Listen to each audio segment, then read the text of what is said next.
ಮೆಣಸಿನಕಾಯಿ ಬಜ್ಜಿ ಗರ್ಗರಿಯಾಗಿ ಹೋಟೆಲ್ ಸಿಕ್ಕುತ್ತಲ್ಲ ಅದೇ ಥರ ಬರಬೇಕಾ? ಹಾಗಿದ್ರೆ ಈ ವಿಧಾನದಲ್ಲಿ ಒಂದ್ಸಲ ಮಾಡಿ ನೋಡಿ. ಅದಕ್ಕೆ ಇವಾಗ ನೋಡಿ ಮೆಣಸಿನಕಾಯಿ ಬಜ್ಜಿನ ತೊಗೊಂಡಿದ್ದೀನಿ. ಇದನ್ನು ಈ ಥರ ಮಧ್ಯ ಕಟ್ ಮಾಡಿಬಿಟ್ಟು ಅದ್ರ ಒಳಗಡೆ ಇರೋ ಬೀಜನೆಲ್ಲ ತೆಗೆದ್ಬಿಟ್ಟು ಕ್ಲೀನಾಗಿ ತೊಳೆದು ಇಟ್ಕೊಳ್ಳೋಣ. ನೋಡಿ ಈ ಥರ ನಾವು ಕಡಲೆ ಹಿಟ್ಟು ಕಲಿಸ್ಕೊಳ್ಳೋವಷ್ಟೊಳಗೆ ಇದು ಉಪ್ಪಲ್ಲಿ ಸ್ವಲ್ಪ ನೆನಿಲಿ, ಇದು ಒಂದು 5 ನಿಮಿಷ. ಈಗ ಒಂದು ಪಾತ್ರೆ ತೊಗೊಂಡು 1 ಕಪ್ಪಷ್ಟು ಕಡಲೆ ಪುಡಿ ಹಾಕ್ಕೊಳ್ಳೋಣ. ಅದೇ ಕಪ್ಪಲ್ಲಿ ಒಂದು 1/4 ಕಪ್ಪಷ್ಟು ಮೈದಾ ಪುಡಿ ಹಾಕ್ಕೊಳ್ಳೋಣ.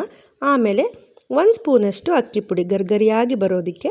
ಆಮೇಲೆ ಒಂದು 1/4 ಟೀ ಸ್ಪೂನ್ ಸೋಡಾ ಪುಡಿ, 1 ಸ್ಪೂನಷ್ಟು ಉಪ್ಪು, ಇಷ್ಟನ್ನು ಹಾಕಿಬಿಟ್ಟು ಒಂದು ಚಿಟಿಕೆ ಅರಿಶಿನ ಪುಡಿ ಕೂಡ ಹಾಕ್ಕೊಳ್ಳೋಣ. ಹಾಕಿಬಿಟ್ಟು ಒಂದು 2 ಸ್ಪೂನ್ ಎಣ್ಣೆ ಹಾಕಿ ಚೆಂದ ಮಿಕ್ಸ್ ಮಾಡಬೇಕು. ಎಣ್ಣೆಲಿ ನೋಡಿ ಈ ಥರ ಚೆಂದ ಮಿಕ್ಸ್ ಮಾಡಿ ಆದಮೇಲೆ ಇದಕ್ಕೆ ನೀರು ಹಾಕ್ಕೊಂಡು ತುಂಬ ಗಟ್ಟಿನೂ ಬೇಡ, ತುಂಬ ತೆಳುವಾಗೂ ಬೇಡ, ಆ ಹದದಲ್ಲಿ ನೋಡಿ ಹಿಟ್ಟು ತುಂಬ ಸಾಫ್ಟ್ ಆಗೋ ತನಕ ಚೆನ್ನಾಗಿ ಕಲಿಸ್ಕೋಬೇಕು. ಲಾಸ್ಟಿಗೆ ಇವಾಗ ಕರ್ಬೇವಿನ ಸೊಪ್ಪನ್ನ ಚಿಕ್ಕದಾಗಿ ಕಟ್ ಮಾಡಿ ಹಾಕ್ಕೊಳ್ಳೋಣ. ಹಿಟ್ಟು ಚೆನ್ನಾಗಿ ಕಲಿಸಿದ್ರೆ ಬಜ್ಜಿ ತುಂಬಾ ಗರ್ಗರಿಯಾಗಿ ಬರುತ್ತೆ. ನೋಡಿ ಇವಾಗ ಸ್ಟವ್ ಮೇಲೆ ಎಣ್ಣೆ ಬಿಸಿಯಾಗಕ್ಕೆ ಇಟ್ಕೊಂಡಿದ್ದೀನಿ. ಎಣ್ಣೆ ಕೂಡ ಚೆನ್ನಾಗಿ ಬಿಸಿಯಾಗಿರಬೇಕು. ಬಿಸಿಯಾದ ಎಣ್ಣೆಗೆ ಈ ಥರ ಬಜ್ಜಿ ಹಾಕ್ಕೊಂಡು ಆ ಕಡೆ ಈ ಕಡೆ ಬ್ರೌನ್ ಕಲರ್ ಆಗೋ ತನಕ ಚೆನ್ನಾಗಿ ಫ್ರೈ ಮಾಡಿಕೊಂಡ್ರೆ ತುಂಬಾ ಗರ್ಗರಿಯಾದ ಬಜ್ಜಿ ರೆಡಿ ಆಗುತ್ತೆ. ನೋಡಿ ಇವಾಗ ಮಾಡೋದಕ್ಕೂ ತುಂಬಾ ಈಸಿ. ನೋಡಿ ಎಷ್ಟು ಚೆನ್ನಾಗಿ ಬಂದಿದೆ. Thank you so much.